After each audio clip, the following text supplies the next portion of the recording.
Hey everybody, welcome to Beyond Grit with me, Robert Young. My guest today is Mary Lentz Everett. And Mary owns the organization called Backstage Recovery LLC. She's the CEO and founder. And Mary was addicted to OxyContin. And it wasn't that she was somewhere and took it and was going to try it out.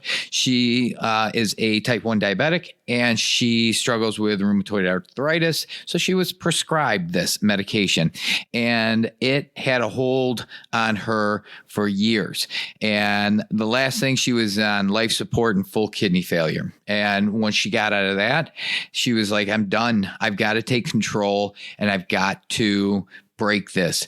And, she took the steps to break it and break the cycle. And from there, she started these organizations, which is very unique take on it. And she does have a very unique take and very informative story that to where she is today. So sit back. It's a really good story, and you'll learn a lot from this episode. And give yourself a hot cup of coffee, sit back, and enjoy the show. Take care.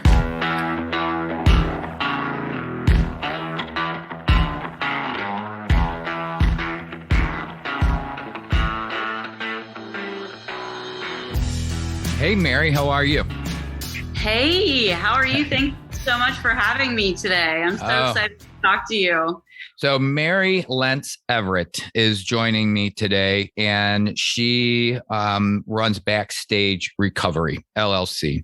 And tell the audience a little bit about what that is and what you do. Backstage Recovery, we provide VIP recovery support to entertainment artists, professional athletes, high-level executives, and regular people who come to us and they want specific support. And VIP actually stands for VIP as we know it, but it also stands for versatile, intentional, and prepared. And we believe that we need to provide very specific client-based solutions. Mm-hmm. And we're not all the same. And recovery is not a one-size-fits-all thing. And right. So we need to begin to look at each client and what their needs are. So we're really happy to be able to provide that to the people that come to us. So that's the short version. How many people do you have working for you? How many people do I have working for me? Yep. I've got sober companions, personal assistant. I have a social media person that works for me. So we've got all kinds of people working for us. And you can do this nationwide. I can do this globally. Yeah. Yep. It's so nice, the power of Zoom and internet and all that you can reach out. Do you do a lot on Zoom, or do you do a lot more face-to-face and go and meet people? We've done a lot on Zoom as the pandemic hit. Mm-hmm. Like, we were able to shift very easily into Zoom because a lot of our clients were off tour. They were, not doing what they were normally doing. So, Zoom worked really well for us in the pandemic, and people are starting to speed back up and get back into work life. And so we are, we're starting to kick back into normal gear, which is nice. Where are you located? We're based out of Virginia Beach, Virginia. So we're on the East Coast. Okay. Did you grow up over there? I did. Well, kind of. I'm a Chicago transplant native. That's where I went to high school and junior high, and then went to college in Birmingham, Alabama. Got my graduate degree in Virginia Beach, Virginia, and have been here since. Okay. You're like, I was all over the place. I'm all over the place. Do you like living there? I do. Okay. I do. My kids I've got one daughter that just graduated from high school and is going to Clemson. And then another one that is a sophomore. So as soon as she graduates, I may relocate at that time. But right now I'm East Coast based while she finishes high school. Okay. All right. Where do you want to relocate to? What's on your radar? My radar is, I don't know, New York City or LA, maybe. Oh, yeah. So, West Coast, maybe. Yeah. Okay. So, yeah. I like it out West. I love visiting New York. Love it. I love the city. Girl than I am an LA girl. I'm not a huge LA girl, but we'll see what happens. So I'm open. Good. Did you, so you grew up in Chicago, and I grew up in Michigan. So I was just over the other side of the lake, where it was good. I've been down here in the Charlotte area for almost 11 years. I love it in the South. Yeah. Charlotte's awesome. Charlotte's really cool.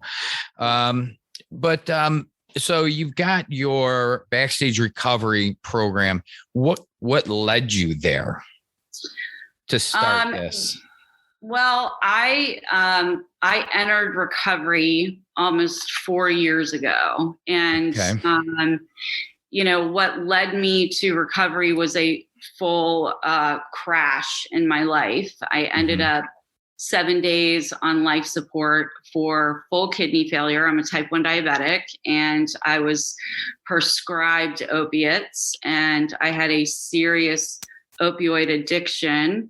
They were doctor prescribed. So I'm part of the national, epidemic. The Hulu Dope Sick show is on right now. Okay. I was part of that.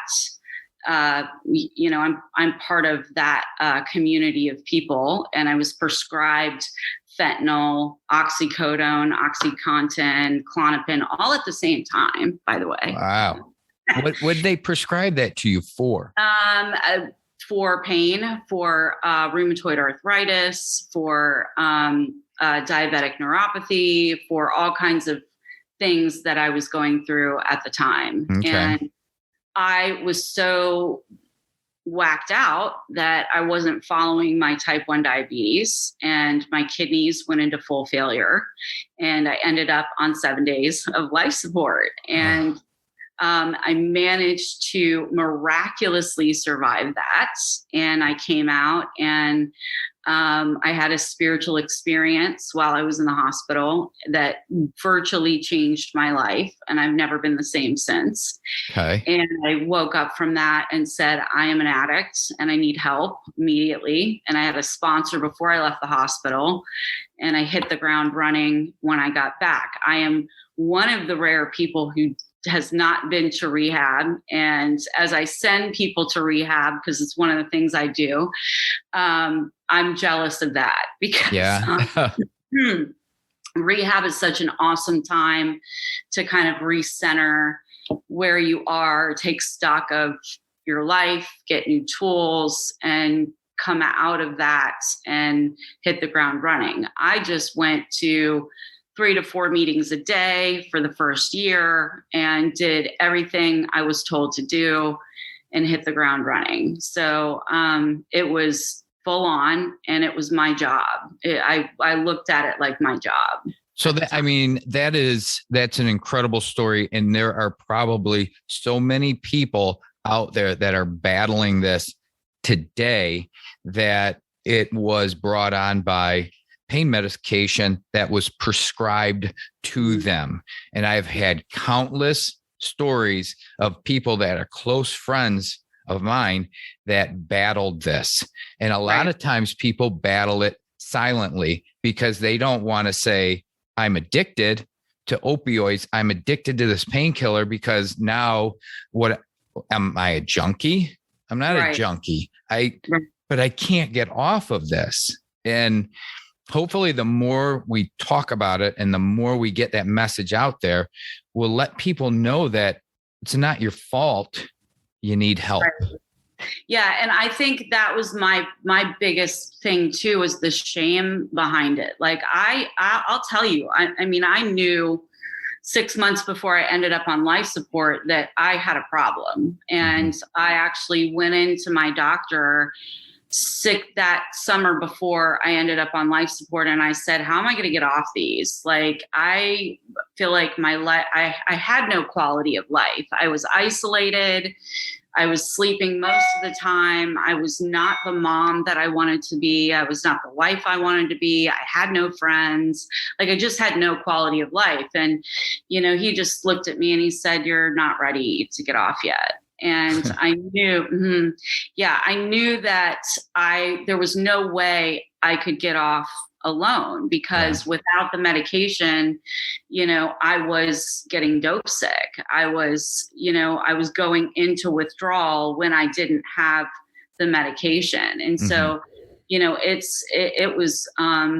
it was bad. And I knew, for a long time, I would say, I'm not addicted. I'm physically dependent on the medication, but I'm not addicted. And, there's a fine line between physical dependency and, just straight up, addicted. And when I got into recovery, I realized, I really was addicted, and my patterns showed that. And I think the thing that I would say to anybody who's listening to this and they're wondering, am I addicted? Am I not addicted? If you're questioning it, you probably are. And it's okay. Yeah. Okay. And, we need to end the stigma around this, that there is a quality of life beyond taking pills or wearing a patch. And what I didn't understand, being a pain patient, and by the way, I still have pain today. That did not negate the fact that I still have pain. So, a lot of times we say, well, if people are addicts, then they don't really have pain. If they're sick or if they're addicts, then they're not really sick. Well, that's not really true. I'm still a type 1 diabetic. I still have rheumatoid arthritis. I still have diabetic neuropathy. I still deal with those things. But what I found out was that the pain medication was actually making the pain worse. And it sounds like an oxymoron. It sounds like, well, why would pain medication actually make pain worse? But what it does is it resets your brain to not be able to handle pain on its own without pain medication. And so using different tools, using different methods, researching different things, I'm able to live a life like I didn't even know this was possible. I run a worldwide organization. I'm a mom to 2 teenagers. I look 15 years younger than I did when I was on meds. And if you're questioning that, go to my Instagram page and scroll prior to 2018. And I can promise you'll be like, wow.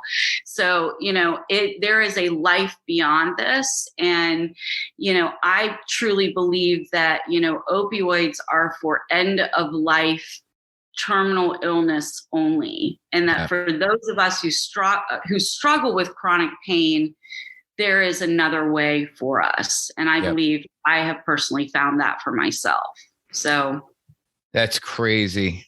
Now, when you started your recovery, how did you reach out, or where did you find your support person? What was your avenue? Luckily, at the time, my now ex-husband had 20 years of clean and sober time. And so he was already involved in the AA community. And I went actually as an addict through AA, which I think is hilarious because, I just decided that's where I felt the most comfortable. The principles work the best for me there. So, I kind of knew where to go, and I knew at least where to start. Yep. And, I just had the honesty and the open-mindedness and the willingness and just the sheer desperation that I didn't want to end up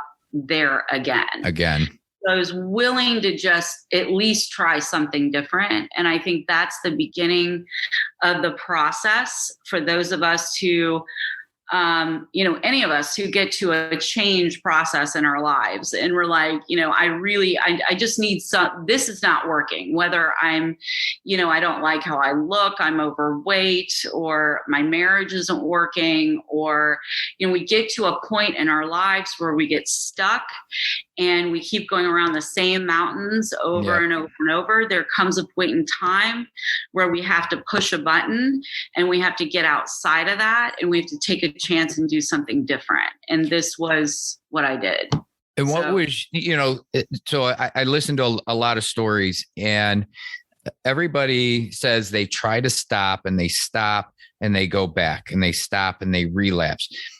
But when I listen to the stories that people have found somebody that they can rely on, or they listen to, or they start to go into rehab and they start to lean into those principles and those teachings and that shifting of your mindset, that's when it seems like they start to come out of it. Yeah. Would you agree with that? I do absolutely agree with that. And I think there comes I think it comes down to one word. It's absolutely one word, and it's surrender. And there comes a point in time where you realize what I'm doing isn't working. This is not working for me. Like, whatever it is, like, my way doesn't work. And what I knew was that I ended up on 7 days of life support. So what I was doing wasn't working. I didn't need to analyze it. I didn't need to figure out why it wasn't working. I just knew that did not work for me. And step one says I'm powerless against drugs or alcohol, and my life has become unmanageable. It's the first step that we get to where we say, yeah, I am absolutely beyond powerless against whatever it is I'm facing right now. And my life is unmanageable, which means my way doesn't work, which means I'm going to have to try something completely different here.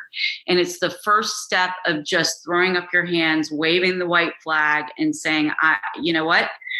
Maybe your way works. And when I entered the rooms, I found a lot of people that were happy. They were sober. They were living good lives. They were not, they were identifying with me because they had also taken I call them big L's, big losses in life, big F's, big, F ups in life. Yeah. And so you don't walk into those rooms and, everybody is showing off their perfect social media pages. Yeah. When you walk into those rooms, people are like, oh yeah, I've been there. I've done that. That's the only way you get into those rooms is to have a big loss. So it's changing the stigma of I have to be perfect to you can't be perfect to get into this life. You have to take the surrender. You have to take the loss. And then we get to live the life of our dreams. And that's pretty amazing, Yeah. How long have you been sober? So it'll be 4 years in February. Okay. So not even really that long. Yep. How long? So I asked this question, how long, it's been 4 years. Is it still kind of in your mind every day? Like, I still am unsure, or are you like, boom, how long did it take to get to where you're like, wake up every day and away I go, don't think about it? I was pretty much all in from day one. From the get-go. Good for you. Honestly, like and we're going to talk about a situation later on in our convo here where, that was again proof that I was all in. But, I pretty much knew that I didn't want to live the way I was living anymore. And I've had a lot of life gets lifey. That's what we say in the rooms. Like, stuff happens. I've been through a divorce in the last 4 years. I've moved out of my house in the last 4 years. I've changed careers. I've had some really, I had a huge family drama happen in the last 4 years in my extended family. And there's been some major traumatic events that have happened in the last 4 years. And what I know is that without my recovery and my sobriety, I can't make it through those things. And drugs might temporarily for 45 minutes help me feel better, but I'm just going to have all that stuff waiting on the backside of that high. So it's really not worth it. It's what we call playing the tape through. So if I take this pill, I'm going to feel better for a minute, and then the high is going to wear off, and then I'm going to feel crappy about what I just did and still have to face all of this anyway. Yeah. So, it's just learning the tools of how do I manage life?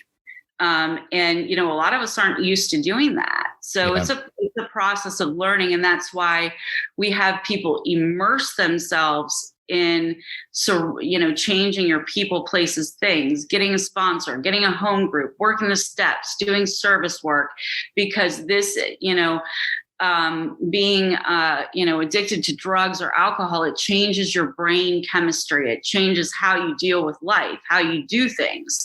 So we have to change all of that to be able to then put in a new way and map out a new brain pattern to how we deal with things. But definitely, I've never looked back, and, I've never thought to myself, a narcotic would solve this, or this might be good. This never has been the answer in 4 years.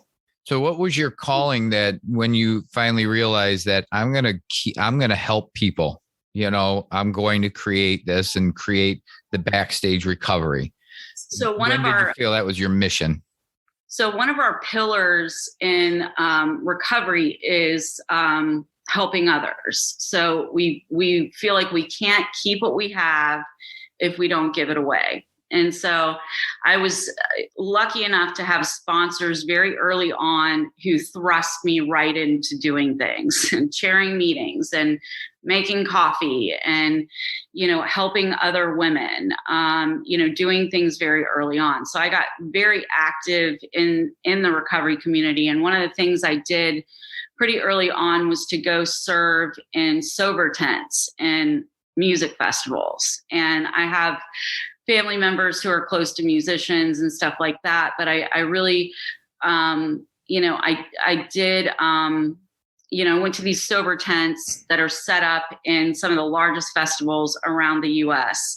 Some of them were here, and they're just places where people who are clean and sober can go and get support, because music festivals are full of drugs, they're full of drinking, they're full of, behavior that we don't really want to see sometimes in early recovery. So there are tents there, and they're set up by a organization called Harmonium. And one of my mentors named Sean Brickle, was one of the founders of this. And he passed away this last year, unexpectedly, which was really, really hard. But I worked one of my first sober tents here, and I was running backstage for some reason. I can't remember why I was backstage, but I realized we had sober tents in Gen Pop, but we didn't have anything going on backstage. And I thought, these people are this is their job.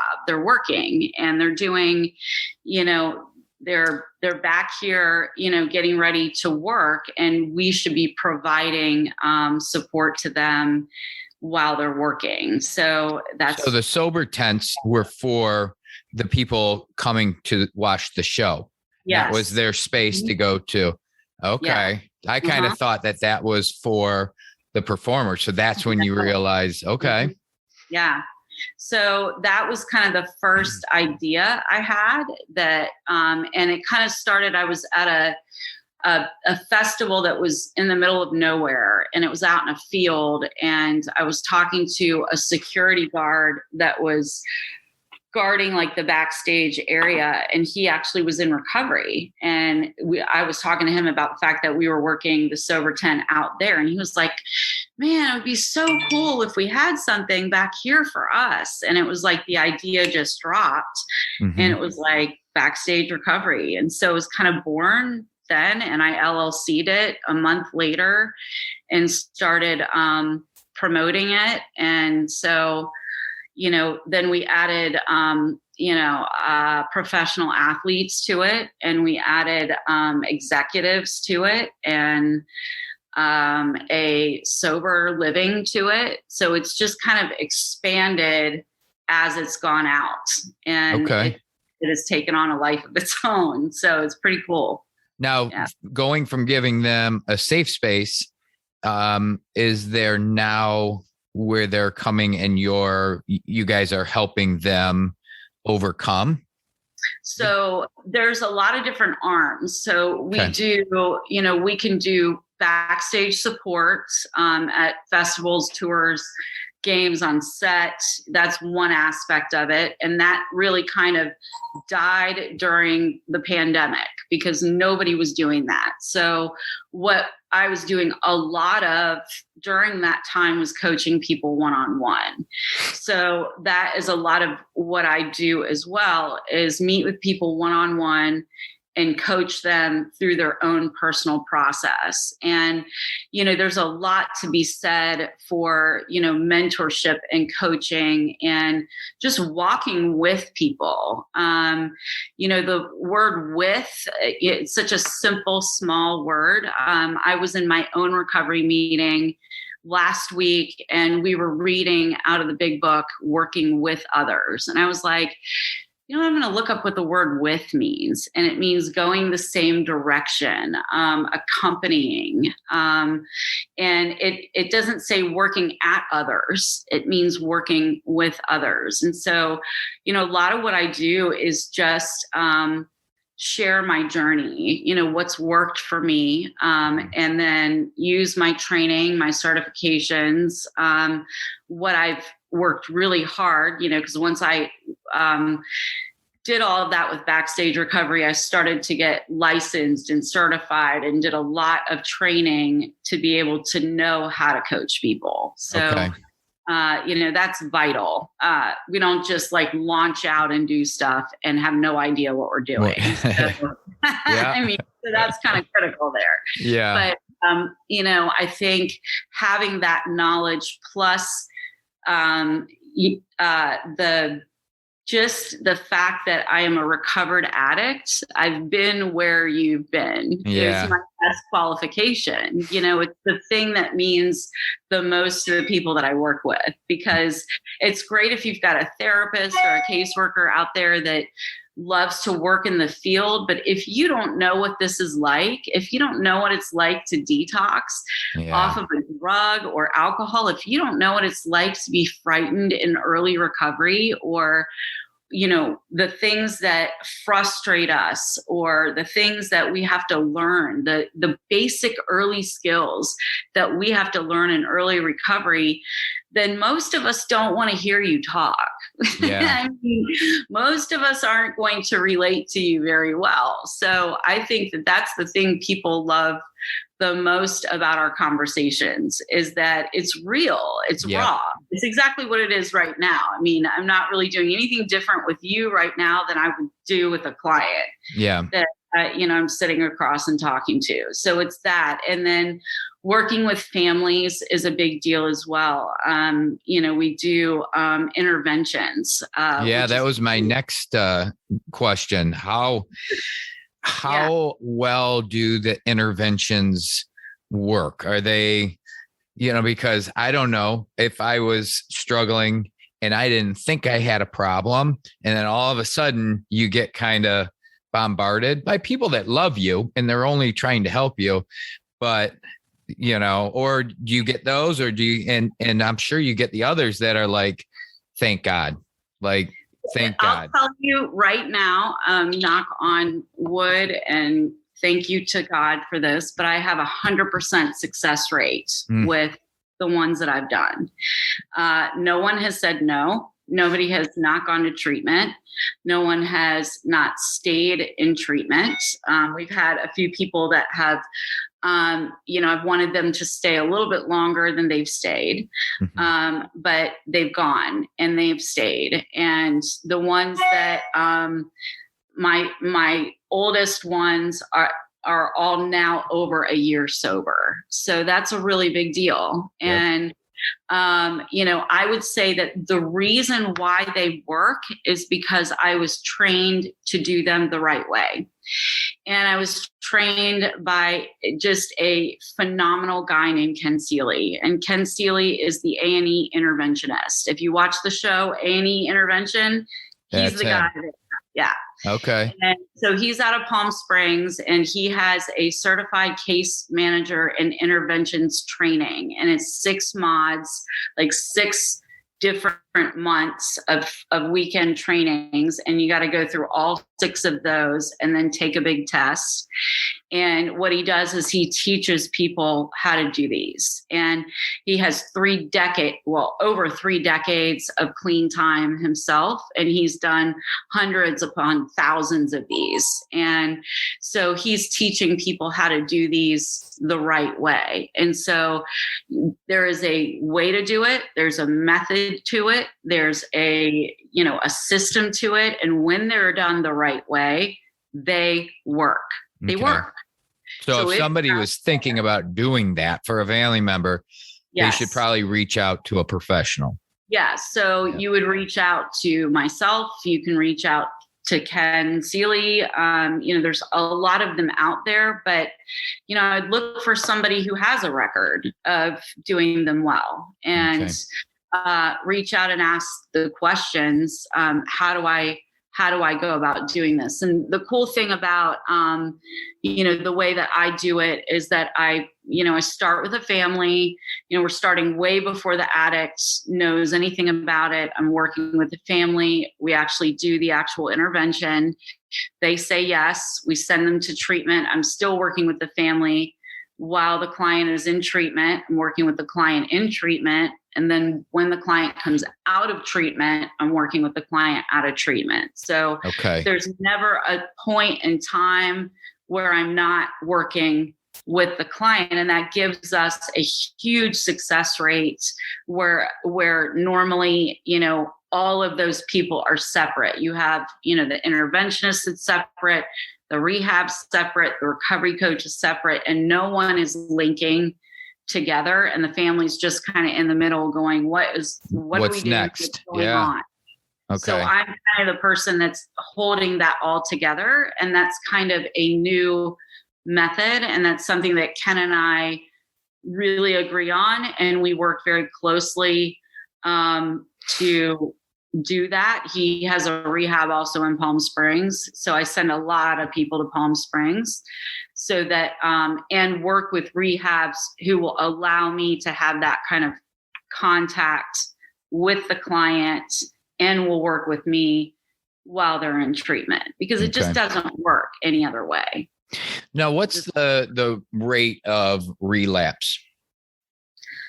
I mean, the rate of relapse is awful.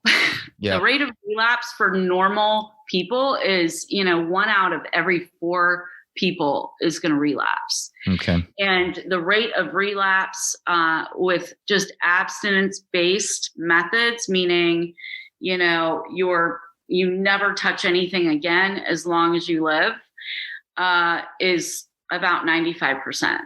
Okay. So, and the reason I ask that is to kind of give some understanding to family members that are trying to help whomever that is addicted, that it may not go the first time, and you got to keep it on, and you got to keep helping.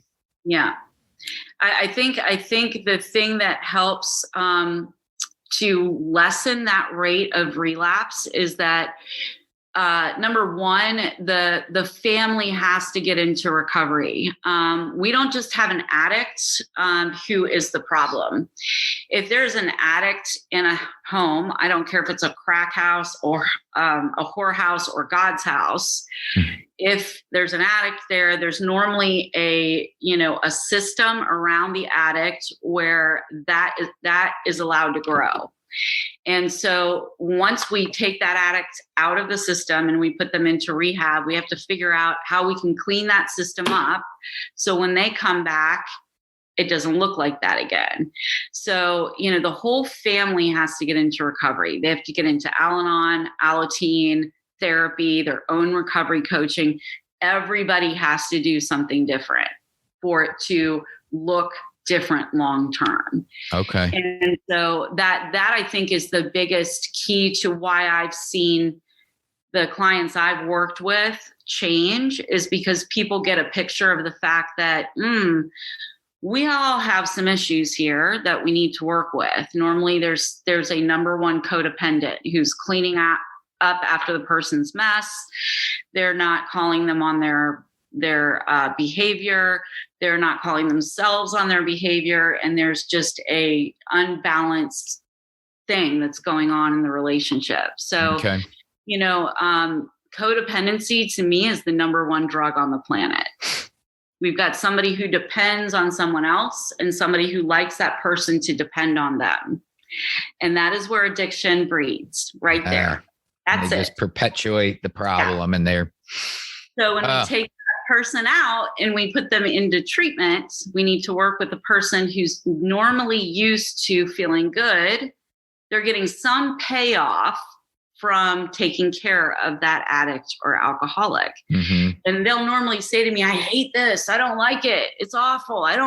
This is horrible and I don't like it. And I'm like, but there's a little bit of a payoff here. Yeah. So that is something that is worked through in therapy. It's worked through in coaching.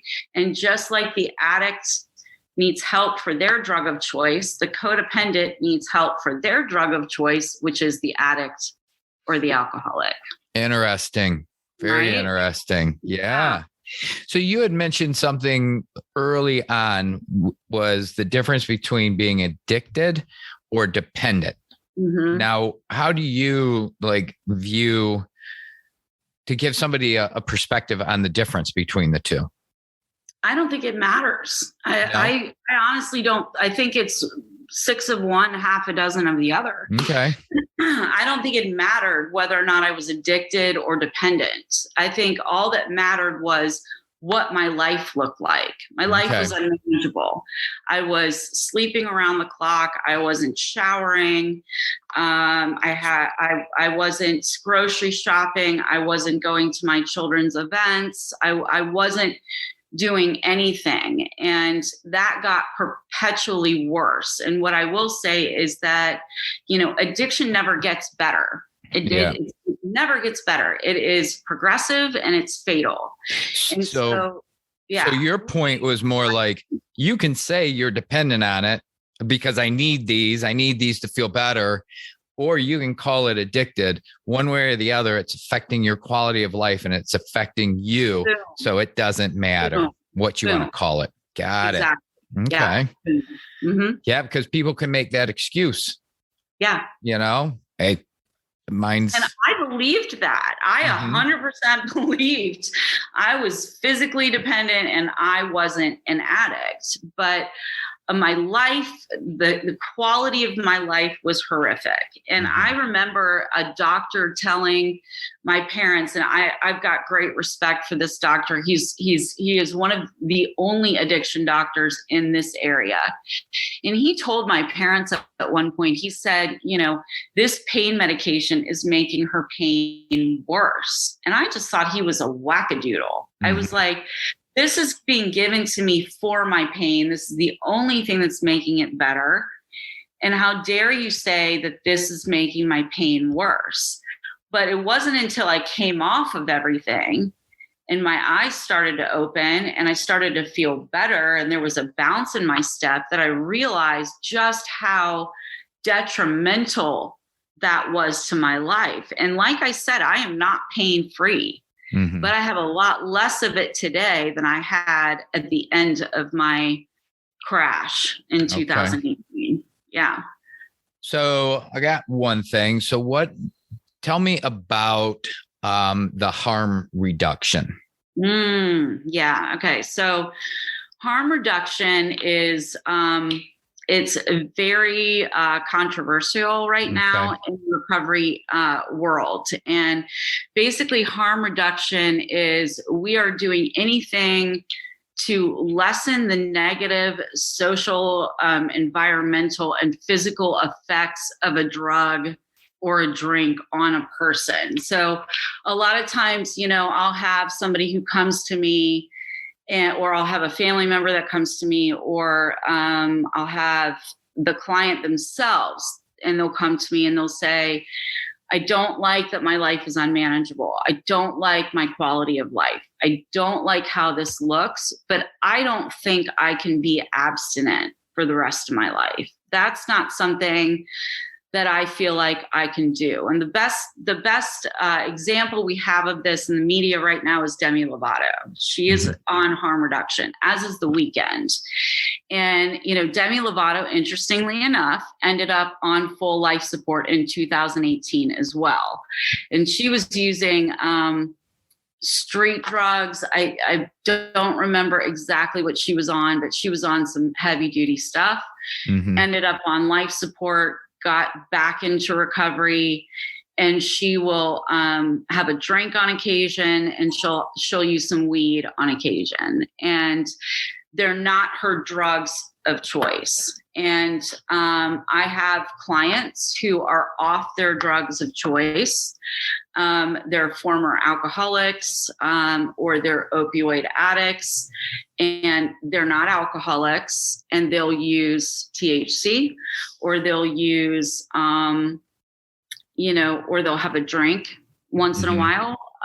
They're able to do things in moderation because of the programs that they're working. And my view on this is personal, and I'll tell you why it's personal. And if you listen to any of my podcasts, you'll know why it's personal. But as a type 1 diabetic and somebody who struggles with pain, so I went full abstinence for the first probably 17 to 18 months. And I do believe, I'll say this right off the bat, number one, harm reduction does not work for all of us. And this is very personal, client by client by client.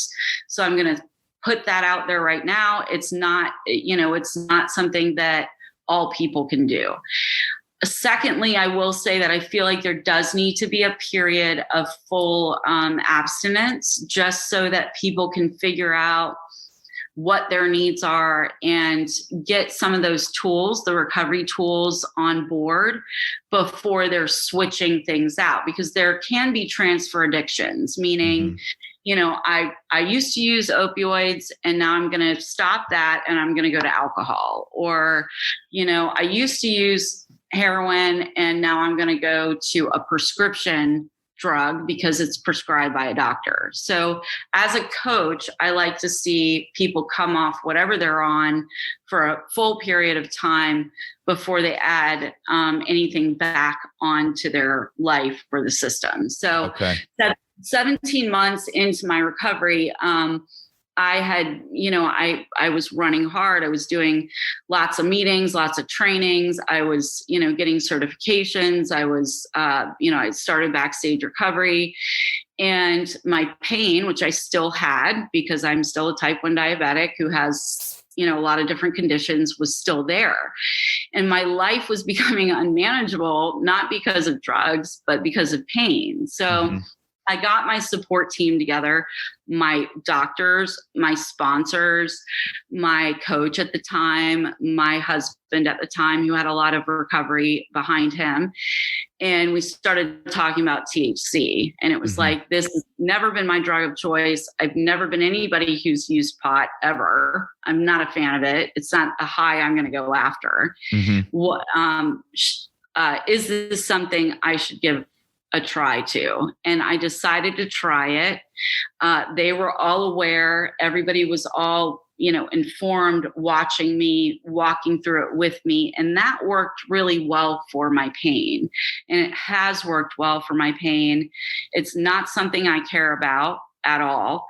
In fact, I don't think I've used any THC in probably about 10 days because I just haven't needed to. Okay. So if I need it, I use it. If I don't need it, I don't use it. But it's not the kind of intense, like when I was using narcotics, it was an intense desire and need.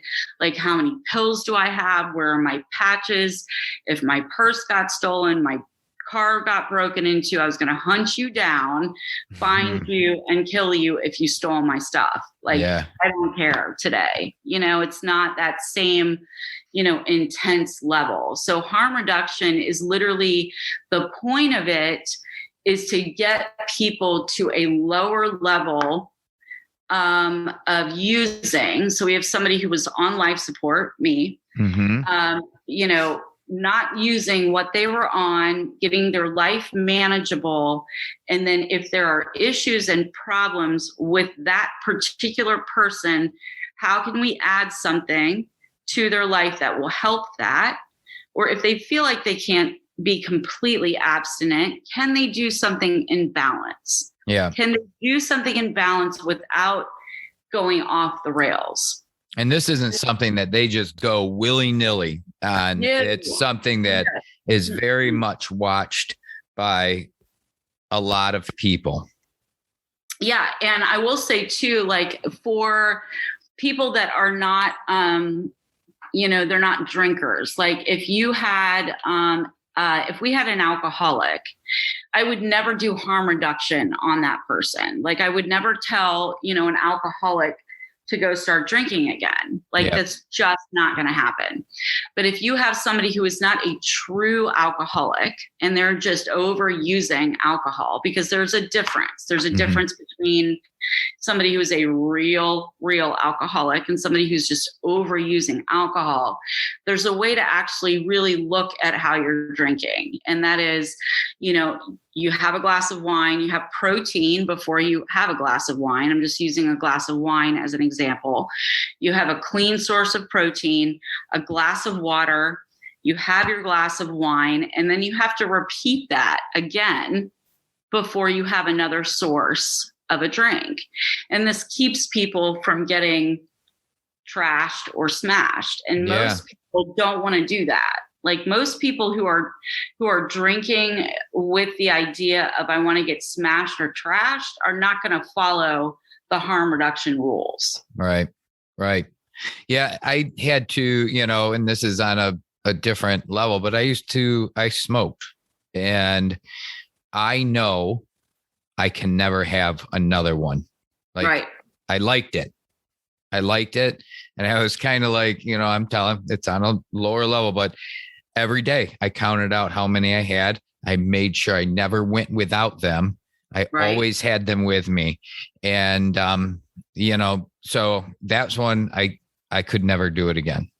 And using smoking as an example, like, if you've got somebody who smokes a pack of cigarettes a day, using harm reduction on that would be, we're going to go from a pack to, reducing that by 5 cigarettes in a week, to another 5 the next week, to another 5 the next week. And what we're trying to do is reduce the harm. And if they can't go completely smokeless, well, then can we use a Juul? Can we use something that is less intense and less harmful? Can we use organic cigarettes as opposed to, non? So we're looking for different ways to reduce the harm. It doesn't mean that it's gone. And we all know abstinence is better. It's best. It's best case scenario. But for most people, they're not in that 5% that can just quit and never do it again. That feels hard to a lot of people. It feels like, well, why, when do we rate life? And, we have people that'll relapse. They'll have 2 drinks, a year, and they'll feel like they have to go pick up a white chip again. And it's it's that intense. It's that intense to be abstinent or nothing. And this is I'm more concerned about, what does your life look like today? Is it better or is it worse? Are you improving or are you going back down the slope? So I'm constantly talking about to my harm reduction clients about, how their lives look. How did your week look? How did your substance use look? Why did you do that? That's an uptick from the week before. So let's look at why you did that and what was the surrounding of that looking like? And so we're constantly evaluating instead of just don't drink and you're good. We're constantly looking at somebody's life and why they're doing what they're doing. That's a different perspective on it, because everybody wants to draw the line and they want to say, nope, done. You can't. And some people know that that is the line. Like, no, I cannot do that. If I have one drink, I have 15 drinks. Right. So, and some people, like you said, are like, I know I can't never do it, but how can we reduce the harm? Right. So, and in another very personal way, I found out that this actually can work. And so April 15th of this year, I was going to a client's house to pick something up, and I rang the doorbell and their 170-pound bulldog rushed me from the door and came, jumped at me, mauled both my legs, and ripped my thumb off on the doorstep. And the first thing that I thought of when I looked down and I saw that my thumb was off wasn't my thumb is off. It's, oh my gosh, I'm an opioid addict. What is this going to do to my recovery? Mm-hmm. And so, in a very personal way, I knew that there was going to be some sort of pain medication involved because my thumb was hanging off. The bone had been bitten through. There was going to be surgery. There's going to be no way around that. This was the reason that pain medication was created. So, I was in the hospital, and I remember them just, they were trying to just tack up my thumb because they couldn't do surgery for like 2 days. So they were just, trying to just put it somewhat on. And the nurse was like, we need to give you something in your IV. And my dad was there, my ex-husband was there, and I was devastated because I've had no narcotics. And at that point it was like 3 years and 2 months. So it was a little bit over 3 years. And so they were putting it in my IV, and I remember feeling it at the back of my neck go in. And, I just was thinking, am I going to like this? And we hear all the time in AA about the phenomenon of craving. Like the second you get it in your system, you're just going to be off to the races. And, oh my gosh, you're going to want it again. And you're going to that's it. And I remember feeling it and being like, I don't like this. I remember how this feels. And this is not my jam anymore at all. And, I had to take some stuff, but I worked really hard. I still have the pad of paper in my drawer in my kitchen where I literally wrote down every dose, what my pain level was, where it was in my thumb, did I really need it? And I was constantly checking my motives, talking to my sponsor. I was in a meeting 24 hours after my thumb got bitten. So it wasn't even put back on yet. And I was in my 9:30 morning meeting. So, and I was off the pain medication pretty dang fast. Yeah. And so I know that this can work. And I know that it is circumstance by circumstance and client by client, and really depends on the person's willingness and honesty with themselves. I had to be real honest with myself. It was like, Mary, is this pain that you can take some ibuprofen and get through it with? Or can you, is this something you really need it for? And I think those are big. Really, yeah, those are big things to really think about, and being honest. And do I really need this? And I never allowed them to give me any of my drugs of choice. Yeah. Like Oxycodone, I was like, no. Anything major, I did not allow them to give me. I didn't allow them to give me anything over like a Norco or a Tylenol 3, anything I knew. And I wasn't taking any more than one of those every 6 hours. So I knew it wouldn't do anything to make me high. Like it just really wasn't going to do much of anything, but to dull the physical pain, which is what it was there for. Yeah. So, that took a lot of work. It took a lot of work to to remap my brain into, this is why I'm taking this, and this is why I'm not taking this, and this is why I need it, and this is when I don't need it. Yeah. And, that takes a lot of support and a lot of remapping your brain. And so there's a series right now on Hulu called Dope Sick, and it's all about the opioid crisis, Big Pharma, the Stackler family who created OxyContin, and the seriousness that we have found ourselves in as a nation over this. And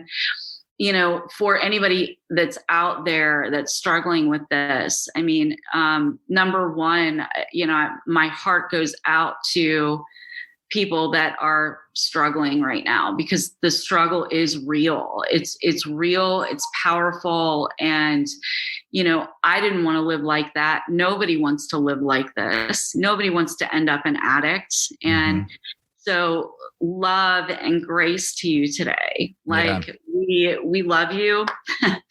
We're here for you today. And just know that there's hope, and there's a way out. Yeah. And if you want a way out, there's reach one. out. Yeah. Reach out. Yeah. So where do you see yourself, in the future? Where are you looking 5 years from now? You know what? Just wherever God has me, with whoever he has me with. I think that where I am is beyond my wildest dreams right now. So I never could have imagined this at all. I mean, ever could I have imagined that I would be sitting where I'm sitting right now? Like sometimes I'm like, how did I get here? Like, to get to, be in, certified case management, and intervention training this last weekend, and help Ken Seeley, teach students. Like I remember sitting in my chair in my home, fully addicted to drugs, watching that show, watching him. And that was 4 years ago. Wow. So to be sitting in a class with him teaching is just beyond my wildest dreams. So, and to get to work with the families and the clients that I work with and do what I get to do is it's just beyond an honor and a privilege to have a purpose in my life today. So whatever God adds to that is just gravy at this point. This is gravy. So how do people find you? So my cell phone number, you can call it directly. It's 757-735-2377. My email is mary.backstagerecovery@gmail.com. We're on Instagram, we're on Facebook.